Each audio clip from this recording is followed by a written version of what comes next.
ਵਿਰੋਧੀ ਧਿਰਾਂ ਦੇ ਗੱਠਜੋੜ ਇੰਡੀਆ ਨੇ ਸ਼ੁੱਕਰਵਾਰ ਨੂੰ ਮੁੰਬਈ ਵਿੱਚ ਮੀਟਿੰਗ ਕੀਤੀ ਹੈ। ਇਸ ਮੀਟਿੰਗ ਦੇ ਵਿੱਚ ਕਈ ਵੱਡੇ ਫੈਸਲੇ ਲਏ ਗਏ ਨੇ। ਇੰਡੀਆ ਦੇ ਨੇਤਾਵਾਂ ਨੇ 14 ਮੈਂਬਰੀ ਤਾਲਮੇਲ ਕਮੇਟੀ ਬਣਾਉਣ ਦਾ ਐਲਾਨ ਕੀਤਾ ਹੈ। ਨਾਲ ਹੀ ਗੱਠਜੋੜ ਦਾ ਨਾਰਾ ਜੁੜੇਗਾ ਭਾਰਤ ਜਿੱਤੇ ਇੰਡੀਆ ਹੋਵੇਗਾ। ਵਿਰੋਧੀ ਗੱਠਜੋੜ ਇੰਡੀਆ ਨੇ ਲੋਕ ਸਭਾ ਚੋਣਾਂ 2024 ਨੂੰ ਮਿਲ ਕੇ ਲੜਨ ਦਾ ਸੰਕਲਪ ਲਿਆ ਹੈ। Stage represents 60% of the Indian population. If the parties on this stage unite, it is impossible for the BJP to win an election. So the task in front of us is to come together in the most efficient way possible. And two big steps have been taken in that regard. The first step is a coordination committee and committees under that committee. And the second step is a decision that we will expedite all seat sharing discussions and decisions and make them happen as soon as possible. These are two very, very powerful steps in ensuring that the India Alliance defeats the BJP. India alliance इस देश के 140 करोड़ लोगों का alliance है और ये लोग एक साथ आए हैं। देश के लोग इकट्ठे हो रहे हैं और बहुत बड़ी संख्या में लोग इकट्ठे हो रहे हैं और देश के लोग इकट्ठे हो रहे हैं 21वीं सदी के भारत का निर्माण करने के लिए।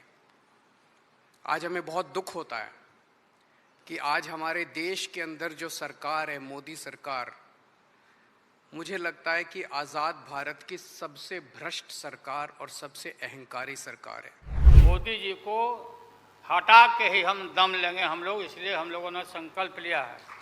हम सब एक हैं और एक होकर के हम लोग इस लड़ाई को लड़ रहे हैं और राहुल गांधी जी को भी हम काफ़ी मजबूती के साथ विश्वास हम लोग दिलाते हैं कि हम सब एकजुट हो करके सभी लोगों को एकोमोडेट करके आगे सीट शेयरिंग अब शुरू होगा। सीट शेयरिंग, और सीट शेयरिंग में हम लोग सब लोग सफल होंगे, कोई दिक्कत कठिनाई नहीं होगी, कहीं कोई हर्डल नहीं होगा। अपना कुछ नुकसान करके भी हम लोग इंडिया को, ये संघ है, हम लोग जिताएंगे और मोदी को हटाएंगे और देश को बचाएंगे।